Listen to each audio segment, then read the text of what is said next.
Et la population israélienne se bouge pour protester contre ce troisième scrutin dont finalement personne ne veut, à part les politiques, visiblement. Nous sommes en ligne avec Marilyn Smadja. Bonsoir Marilyn.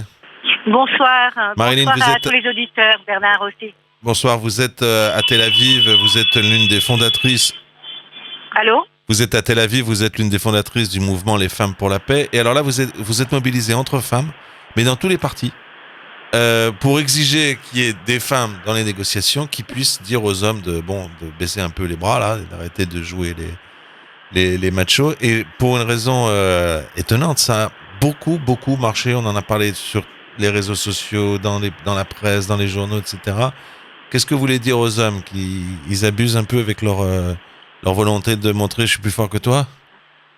Écoutez, je dirais qu'il y a d'autres raisons très fortes aussi, importantes à souligner. D'abord, comme vous le savez très bien, Bernard, on est aujourd'hui à Women Watch Peace, 50 000 femmes de droite, centre et gauche. Donc on s'est adressé d'abord en premier aux ministres femmes et aux députés femmes de droite, centre et gauche.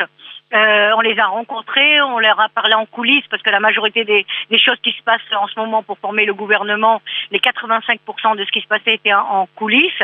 Et comme vous l'avez dit, il y a eu, on était aussi partout dans tout Israël avec des panneaux exigeant des chefs de parti de mettre des femmes dans les négociations. Alors non, c'est pas pour mesurer l'ego ou les biceps des hommes, c'est pas du tout ça, parce qu'il faut qu'il y ait des hommes et des femmes dans les négociations. C'est en fait basé sur la résolution 1325.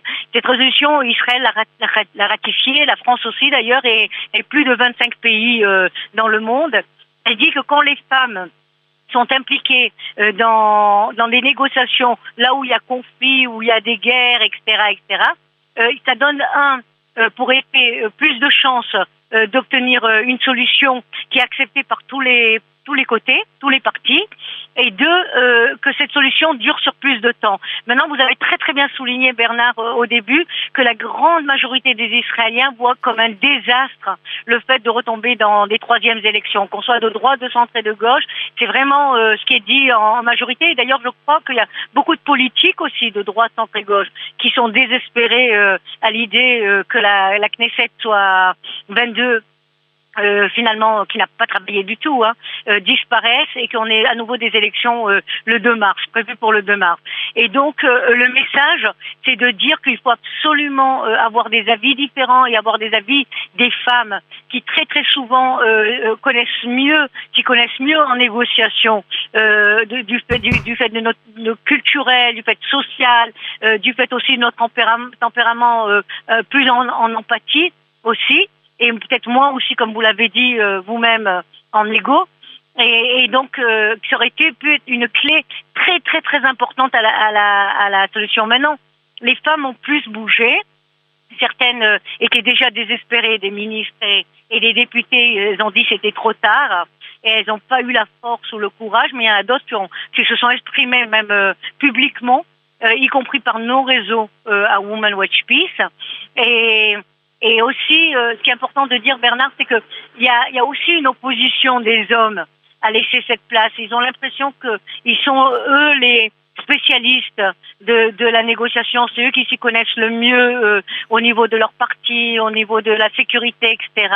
Or, évidemment, les ministres femmes et députés sont très impliqués aussi. Il n'y aurait pas de raison de leur mettre chaque fois, de les mettre pas dans les 10 premières places, de pas les impliquer dans finalement ce qui concerne tout le pays aujourd'hui, et y compris 51% de la population, puisque les femmes représentent plus que la majorité de la population.